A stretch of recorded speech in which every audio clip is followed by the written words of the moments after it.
Sunday blessings, and Sunday morning blessings. You know what I'm going to say. If you're watching this program, you have already been blessed because God has given you another day with breath in your body. Today, for the sermon notes, we're going to talk about road rage. Yes, road rage. Let's get straight into it.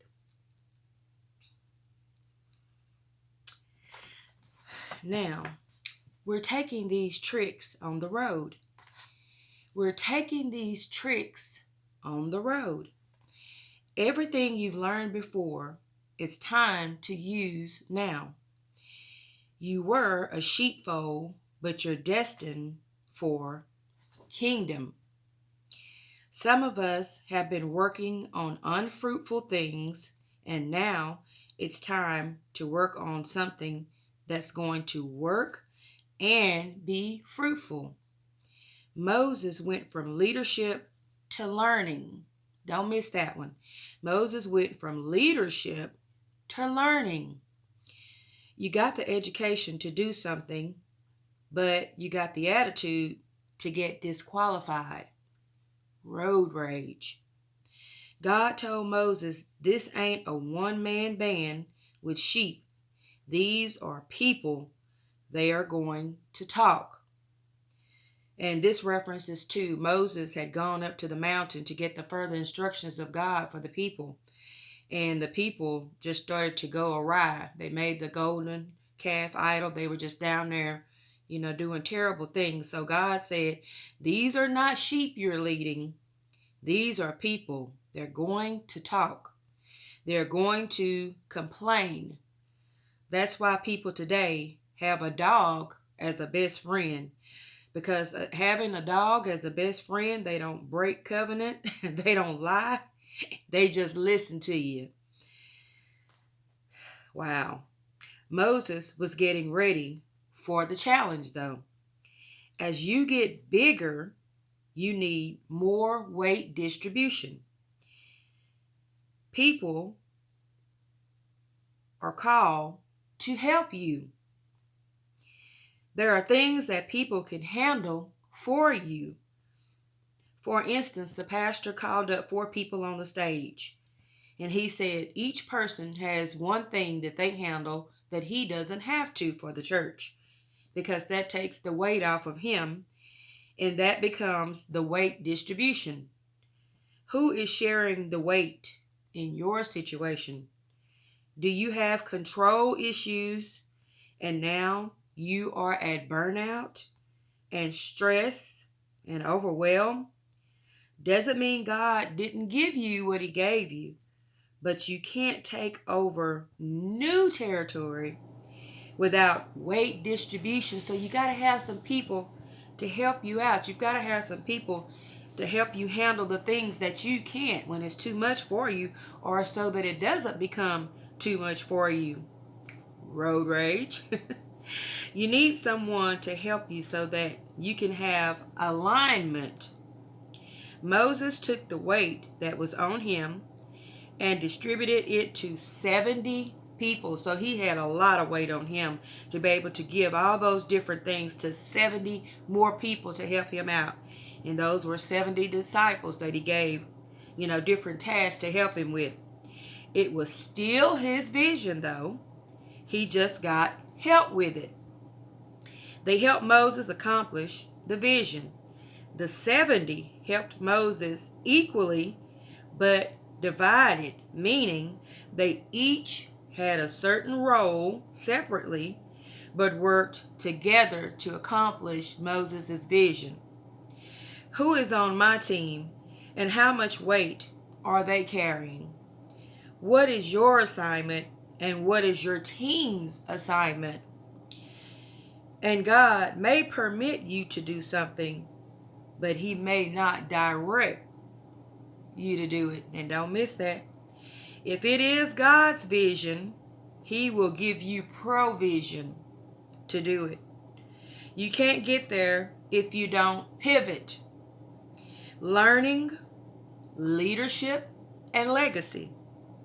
When the people angered Moses at first, he prayed. But Moses always had an anger problem, road rage. Remember when he saw the Egyptian beating the Hebrew and he killed him? That's it. Road rage and anger, road rage. Moses had been suppressing his rage, but the people were saying, we're thirsty. They're down there saying, we're out here, in the barren land now, and we're thirsty and we're hungry. And they were just complaining. So God told Moses to strike the rock.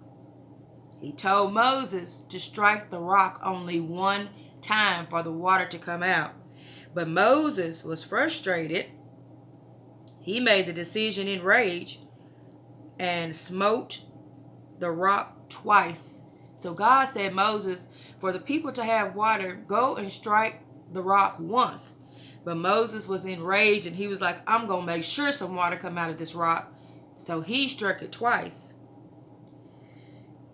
The water still flowed out of the rock. But God said to Moses, since you have disobeyed me, you will not see the promised land. Wow. It was only supposed to be struck once. And the reason behind this is, once a rock has been struck once, there is always living water. One time, Jesus died at the cross. He didn't have to die again on the cross. One time and accomplished what he did for us.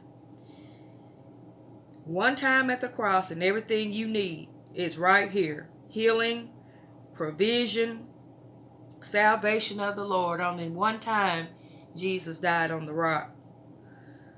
God got it all done with the first and only blow on the rock. Jesus died only once and took care of it all that one time. Don't let your anger make you lose your calling.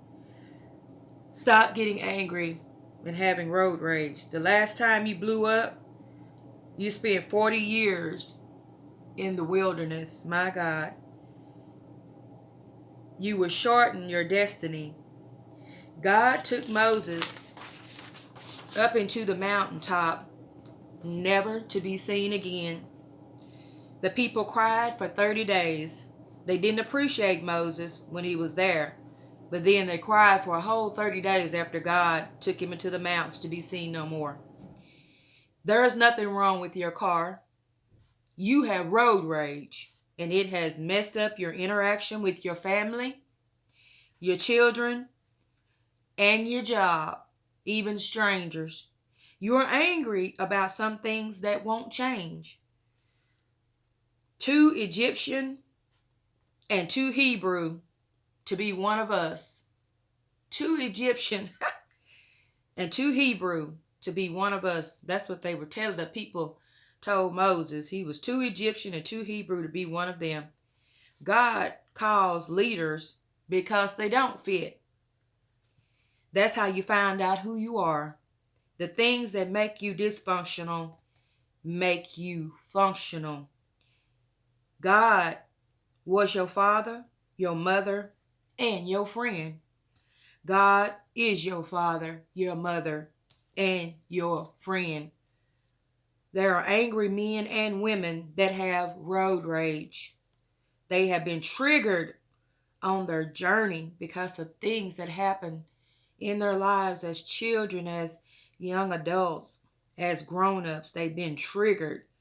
We've been triggered on our journey. So we have road rage. Moses was so close to the promised land that you could see the greenery. He could see the greenery of it. He was that close to the promised land. But because of him disobeying God and hitting the rock twice in anger, he did not get to see the promised land. Moses got to see correction. Moses got to see the promised land, but he never got to be in the promised land. Don't mess up your destiny. Release it today. Release your road rage. I tell you what, when the pastor started preaching this one, I said, road rage. Okay, road rage. And I never thought that it would relate to, Moses, having all that anger, pent up anger, for when he first killed a person, but behind injustice. And we have injustices that happen and we see them every day. We can't do nothing about them. We can have too much weight on our shoulders, too many things going on that we can't handle in our homes, on our jobs, on our businesses, just life. We got to learn to do the weight distribution to get that off of our shoulders. So let's start designating and doing that today. And maybe even release some things that we've taken on too much responsibility that, because we can't say no, to some people or some things. But let's not have the anger and the road rage because it will mess up our destiny for sure. And we don't want to be right there at the promised land and see it, but not get to be in it. So, no more road rage. Just think of actually the next time you driving or in somebody's car and you have road rage or come across it, I want you to think about this sermon. Don't let it mess up your destiny. And like the sermon note said, it ain't nothing wrong with the car. You got road rage. So let's let our anger be suppressed. Let's go from leadership to learning. And normally you would think it would be backwards, but let's go from leadership to learning how to distribute that, what God may have given us or may not have given us, but is allowing us to still do it and have mercy, and grace on the job or business or something like that. But stay faithful. No road rage. Leave me some comments about what you think about this one. This is a blessing because this is something that some of us experience daily. All right. Be blessed.